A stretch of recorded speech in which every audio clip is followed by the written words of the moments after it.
এই যে শাহবাগী আন্দোলন চলতে আছে, আসলে এক জামাই দেখে এটা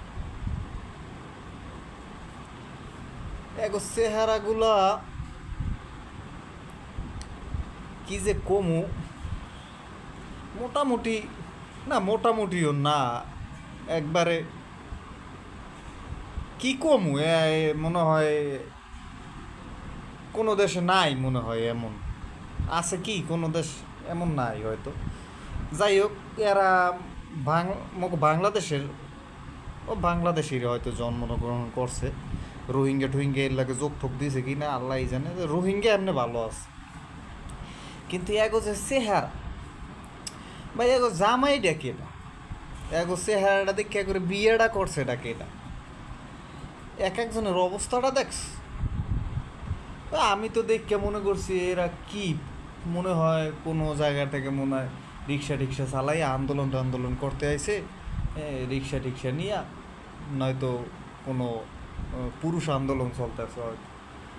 কিছুক্ষণ পরে দেখি কি হলো ঠলো করিয়া ভালো করে তাকাই দেখি একজনে নাকি ক্যারি অন করে আইছে। হে হে হ্যার নিজের রিয়া চায়, কি অধিকার চায়, কেউ ওড়না পড়তে চায় না। যাই হোক, এগুলো কইতে চাই না, মনে হয় এগোতে এরাই ভালো জানে।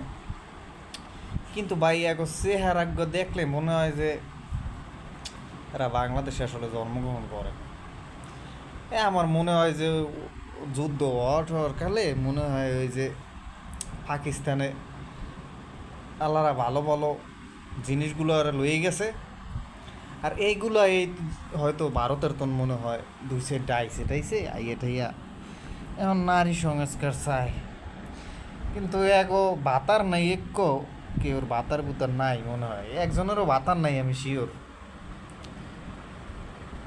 তা ভাতার না থাকলে আবার জন্ম নিলে কেন, কত ওইটা। যাই হোক, সো ওই যে হ্যাগোতা হেরাই ভালো বুঝে, মোরা কিছু কইতে চাই না, কইলি দোষ, কইলি হ্যাগো বিরোধিতা করে। যাই হোক, তোমরা করো, আল্লাহ তোমা করে দিয়েছে, করো, সমস্যা নাই, করতে থাও, করতে করতে দেখো কত দূর যাও। কিন্তু ভাই তোমাকে চেহারার দিকে একটু তাকাই দেখো আল্লাহর হস্তে। আয়না চার পাঁচটা দরকার হয় পরিষ্কার, হুইল পাউডার দিয়ে দরকার হয়, ভীম দিয়ে আয়না ধোবা, না হয় হারপিক দিয়া, এই দিয়ে ধুইয়া তোমার মনে করো চেহারাটা দেখবা যে তোমাকে চেহারার লগে যে ও এই যে এই আন্দোলন করতেছো, এই আন্দোলনের অধিকার যায় কি না, তাইলে তোমরা আন্দোলন কর। তো বিশেষ করে ভালো থেকো সবাই, তোমাকে জন্য বিশেষ বিশেষ দোয়া রইল।